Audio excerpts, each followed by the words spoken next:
Donovan Ainsworth, who was a former planner in the Tel Aviv era, is closely connected with the former member of parliament. I said, these are the individuals who continue to sow seed of discord. Now, there was a meeting scheduled with the individuals. I believe all of them were invited to the meeting, all except one. I never named that person. And I will we told that name.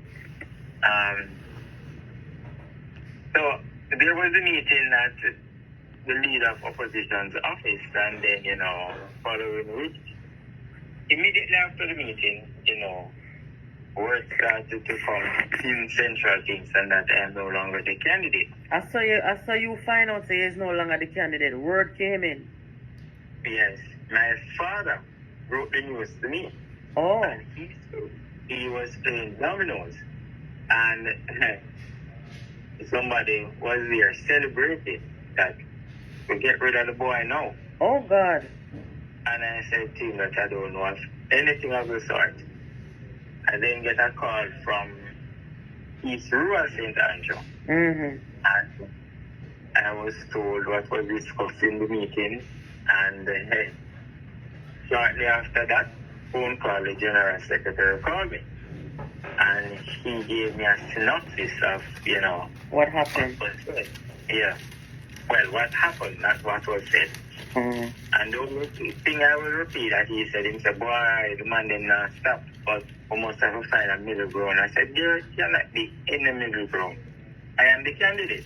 I went through a process, which was a rigorous one. I did not receive support from Party Central or any unfair advantage. Everything that was placed at me, was thrown at me, placed me at a disadvantage. Nonetheless, I exceed all the targets, including having the highest voter intention nationally. Mm-hmm. There was no Damian Crawford beating me in any poll. There was no Mark Goling. There was no Peter Bunting. There was no high-profile candidate. I had the highest voter intention. And we see the people them carry out when they get the victory. Across the island, yes. When they sent Donaldson back in the field, I had the second highest, with Zulika just having the highest voter intention. Mm-hmm. Now, with all those data presented, having the second highest nationally, coming out of the local government elections, 541 ahead of the JLP, how could you reasonably argue that I should not be the candidate? On what basis? Mm-hmm. And they started to paint this picture about my inability to unite the constituency. I mean, Mark Golding does not have total unity in the People's National Party. It is not 70%, but there is an expectation that I should have total unity, which is ridiculous. Mm-hmm. I mean, when just looking at the raw numbers and to show how illogical these people think, when we contested the 2020 general elections, the PMP had 29 parliamentary seats. It means that we were a strong opposition. Mm-hmm. The candidate for Central Kingston was a former senator. He was also chief of staff to Dr. Peter Phillips. So it is readily, and he had intimate relationships with high-profile people in the PMP, like she was married to Bassawit, and she was with Peter Bunting. Mm-hmm. All right? Her father is a great DK Duncan, so she comes from good stuff. Mm-hmm. Right? Everything good was going for her. She lost the seat by 303 votes. Mm-hmm. Right? When I became the candidate, the PMP was a weak opposition with 14 seats. Yes. Of the 14 seats, only 12 of the parliamentary opposition members were really participating at Parliament. Dr. Phillips is still ill, and Hugh Graham, he really attends Parliament. So we were a very weak opposition. So We were Lawrence, contesting an election with a JLP candidate for the very first time as MP. We only had one councillor from the Almontown division. We had no mayor, right? And we had no minister, we had no prime minister. Everything was going against us. and those are very important points to raise, yeah. Yeah. However, we came out 541 ahead of the JLP. Of the two seats that we flipped in the local government election, Central Kingston performed the best. East Rural came in little over 200, and Eastern St. Andrew Patricia is still in a deficit of over 200 votes, and there was no question as to whether or not she should continue. And you are a data man. But let me just switch real quick to I'm sure that you have been watching what's going on down there in Western Westmoreland. How do you think the JLP now, considering everything that you've just explained about how you were selected and deselected, how do you think the JLP's process of selection is working for them? I see democracy at play.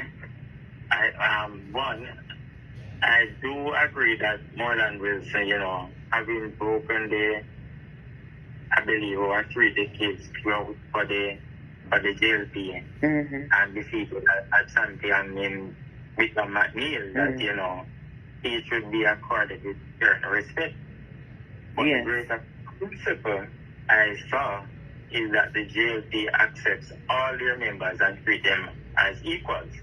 I mean, Garfield James and Ian Myers came from the PNP over to the JLP, and there was no unfair advantage given to Moreland. There was a process. I mean, Moreland, I believe that even, well, to some degree, an advantage. There was first a consultation where the workers were asked in a yes-no process, could he continue? And I believe he secured only a third of those votes, which naturally would give any political party, the inclination that something is wrong.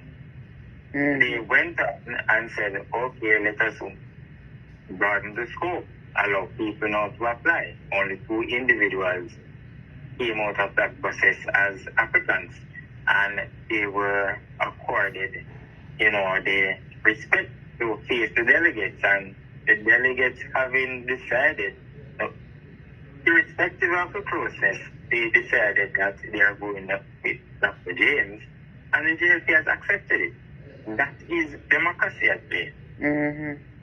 While in the PNP, they place it before a process, and they know it's a smoke screen because they already have their candidates who they are going to place in seats right across, and they're going to find some reason, frivolous reason to have you replaced.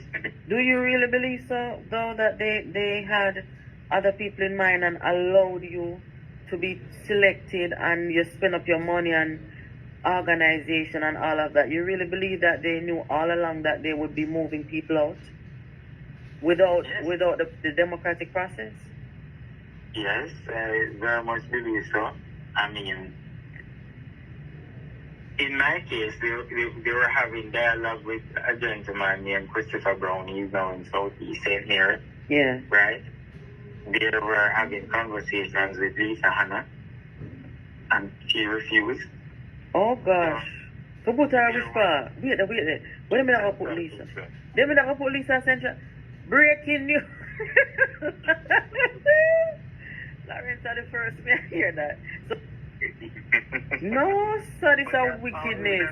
I ensure that I do my groundwork, and that includes having my workers list in place, having a political program of work which includes enumeration. I can tell you that my enumeration activity was so great that the JLP wrote to the EOJ withdrawing their scrutineers.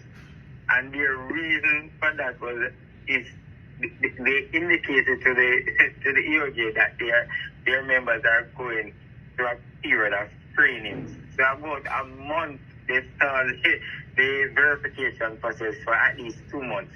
Wow. Jeez. So Lawrence, where do you go from here? I don't want to keep it too long. You want to tell the people. I'm glad you were able to come and make a comment on the situation with the JLP, because in Western Westmoreland you have some local ramblings that go on, but for the most part, most of these selection processes have been, done and settled. So where do you go from here? I can tell you that interesting times are ahead, and look out for the month of May. For the month of May, what is now? April? Yes. Alright, we'll look out. Go on with the Jamaican flag though, because we're sorry, because we know that this is rough. This had to be hard on you when you. I would call you a young man. I will be choosing Central Kingston, and I do believe Central Kingston will be choosing Lawrence Rowe. Lord have mercy. That's one. Lord have mercy. Lawrence, wait, the way I say. Because one thing can happen, you're going to cross it. You know what? Lawrence, thank you for joining. Have a good night. Yeah, man, big up yourself. People.